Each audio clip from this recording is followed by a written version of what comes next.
बिस्मिल्लाहिर्रहमानिर्रहीम। अस्सलाम वालेकुम। आज जो हमने अपना नेक्स्ट पार्ट जीआईटी का करने जा रहे हैं वो है इंटेस्टाइन। लास्ट लेक्चर में हमने स्टमक को बड़ी ब्रीफली डिस्कस किया था और हम अब इंटेस्टाइन की तरफ चलते हैं।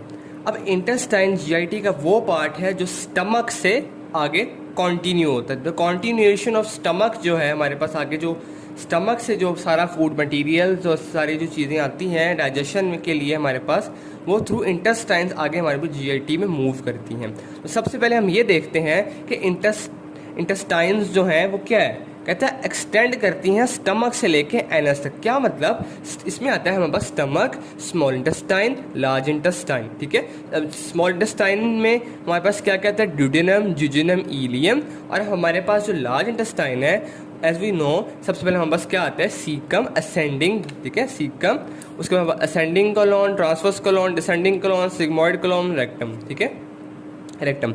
ये हमारे सारे पार्ट्स हैं हमारे पास स्मॉल और लार्ज इंटेस्टाइन का। और मेजर फंक्शन यहाँ पे लिखा गया है कि मेजर फंक्शन क्या होता है कि they are involve in the absorption of nutrients. ठीक है, अब हम इसकी हिस्टोलॉजी की तरफ देखते हैं। बड़ी मज़े की इजी इसकी हिस्टोलॉजी है, बस आपने इस लेक्चर को देखना है और आपकी इंशाल्लाह इस सारी हिस्टोलॉजी इसकी स्मॉल इंटेस्टाइन की और लार्ज इंटेस्टाइन की क्लियर हो जाएगी। सबसे पहले हम डिस्कस यहाँ पे करेंगे इस लेक्चर में स्मॉल इंटेस्टाइन के बारे में। कहता है स्मॉल इंटेस्टाइन वो पार्ट है जीआईटी का जहाँ पे process of digestion almost complete हो जाती है। ये पहला पॉइंट हमने यहाँ पे लिखा है। और दूसरा वो ये कहता है कि हमारे पास डाइजेशन के साथ साथ 90% न्यूट्रिएंट्स की अब्जॉर्प्शन और 80% वाटर की अब्जॉर्प्शन हो जाती है। और तीसरा फंक्शन यहाँ पे हमें बताया गया है कि ये गैस्ट्रोइंटेस्टाइनल हार्मोन्स भी रिलीज करता है, तो जो कि ज़ाहिर बात है हमारे पास डाइजेशन में के लिए हेल्पफुल होते हैं। तो एक सिंपल से तीन हमारे पास बेसिक सी बातें लिखी हैं, हमने इसको डिस्कस कर ली हैं। नेक्स्ट हम मूव करते हैं जो हमारा मेजर टॉपिक है, that is the histological features of the small intestine. फिर से मैं वही बात रिपीट करूंगा कि हमने जब भी जीआईटी का कोई स्ट्रक्चर पढ़ना है उसकी वॉल्स के 4 आगे से हमारे पास कंपोनेंट्स या स्ट्रक्चर्स होते हैं। The first one is mucosa, submucosa, muscularis externa, adventitia and serosa. ये हमने जो है ये सारे के सारे फीचर्स जो ये वॉल के हैं ये हमने हर में जीआईटी के हर पार्ट में पढ़ने हैं। अच्छा, अब हम जल्दी से मिकोजा के बारे में देखते हैं इसका। अब जो इसका मिकोजा है ना उसके 4 कैरेक्टरिस्टिक्स होते हैं। इसकी 4 कह लें कि एक फीचर्स हैं। ठीक है, इसकी मिकोजा जो स्मॉल इंटेस्टाइन की होती है उसमें 4 चीज़ें मेजरली पाई जाती हैं, देखी जाती हैं। सबसे पहले वो कहता है सर्कुलर फोल्ड्स ऑफ मिकोजा। कहता है जो मिकोजा है वो सर्कुलर फोल्ड्स उसके हो जाते हैं। उसका क्या नाम दिया गया है, पेलिका सर्कुलेयर्स। ठीक है, जो कि सिर्फ जिजुनम में देखे जाते हैं अच्छी तरह, जबकि इलियम में भी थोड़े बहुत हमारे पास, आइलियम में भी थोड़े बहुत प्रेजेंट होते हैं। मैं आपको इन 4 स्ट्रक्चर्स को अच्छी तरह आपको समझाऊंगा, इनको दिखाऊंगा भी कैसे होते हैं। पहले हम इसको एक तरफ देख लेते हैं। पहला स्ट्रक्चर हमने क्या पढ़ा, पेलिका सर्कुलेयर्स। ठीक है, सेकेंड हमने इसमें क्या पढ़ना है, finger like projection of known as the intestinal विलाय।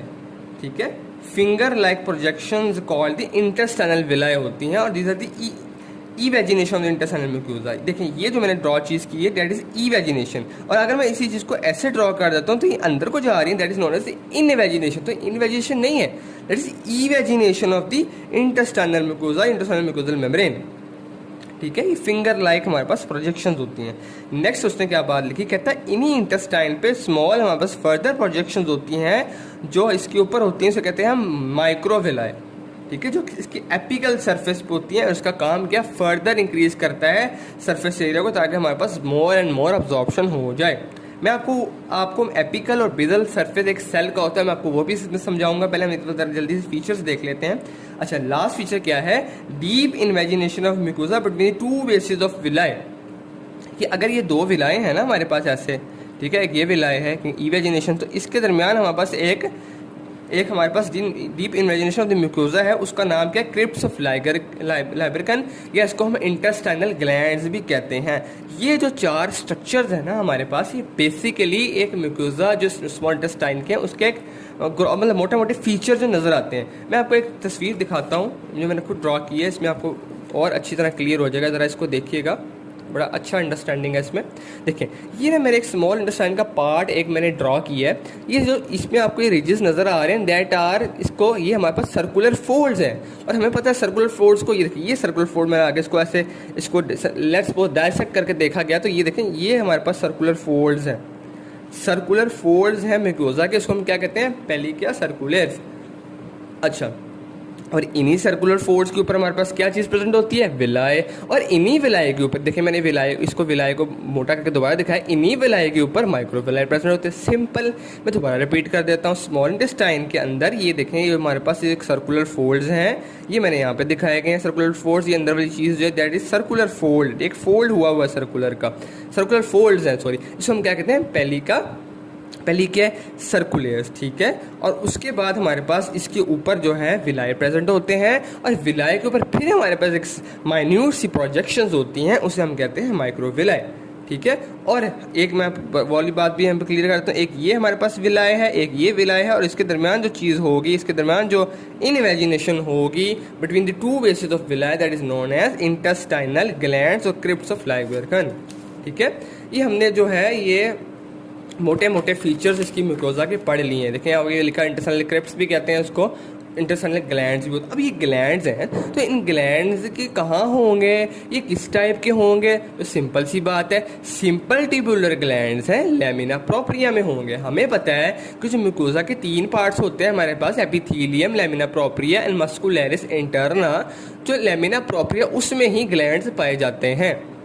अच्छा, अब मैं आपको और इसको ईजी करने के लिए मैं आपको इसकी डायग्राम जो है वो दोबारा एक दफ़ा दिखाता हूँ, जिसमें देखें ये दो हमारे पास, अगर मैं आपको जूम करके दिखाऊं, ये दो जो है विलाय हैं।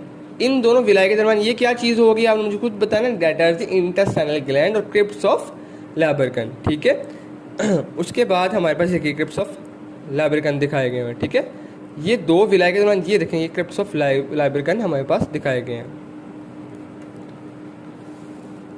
ये देखें ये एक जो सर्कुलर सा बॉल है, ये क्रिप्ट्स ऑफ लाइबर्कन है। अच्छा, नेक्स्ट मैं आपको इसका एक और दिखाता हूँ।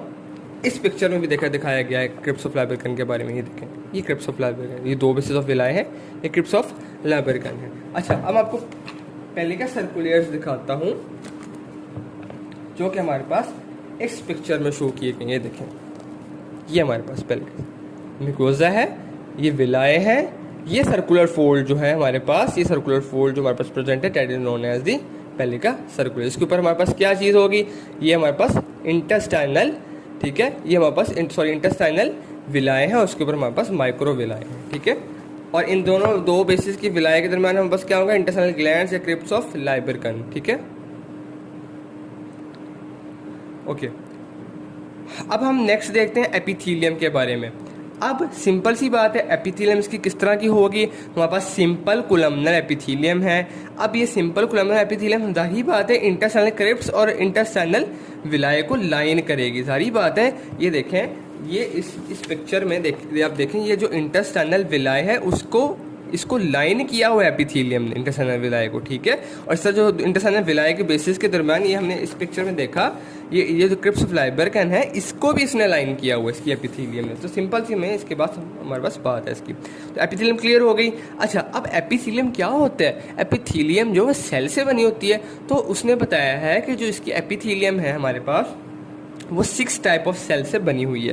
तो थोड़े थोड़े सेल्स की फीचर जल्दी से डिस्कस कर लेते हैं। सबसे पहले उसने बात की एंटेरोसाइट्स। एंटेरोसाइट्स को हम इंटेस्टाइनल मेजर सेल्स होते हैं, ठीक है, एंटेरोसाइट्स। जल्दी से हम इसकी तरह फीचर्स देख लेते हैं। कहता है अब्जॉर्प्टिव टॉल, इसके अब्जॉर्प्टिव टॉल कोलमनर सेल्स होते हैं, ओवल शेप न्यूक्लियस होता है, और बेजल साइड पे हमारे पास क्या चीज़ें होती हैं, ओवल शेप न्यूक्लियस होता है। ठीक है, एपिकल सरफेस पे क्या होगा, माइक्रोविलाई जो है कैरेक्टरिस्टिक्स बाय माइक्रोविलाई। अब ब्रश बॉर्डर क्या होता है, ये माइक्रोविलाई एक हमारे पास एक बॉर्डर सा बना देते हैं, ऐसे ऐसे माइक्रोविलाई का एक बॉर्डर बन जाता है, उसको हम नाम क्या देते हैं, ब्रश बॉर्डर। ठीक है, जिसके ऊपर विलाई के ऊपर माइक्रोविलाई बहुत सारे लगे हों, एक बॉर्डर सा बन जाता है, बशी सा बॉर्डर, ब्रश बॉर्डर कहते हैं उसको।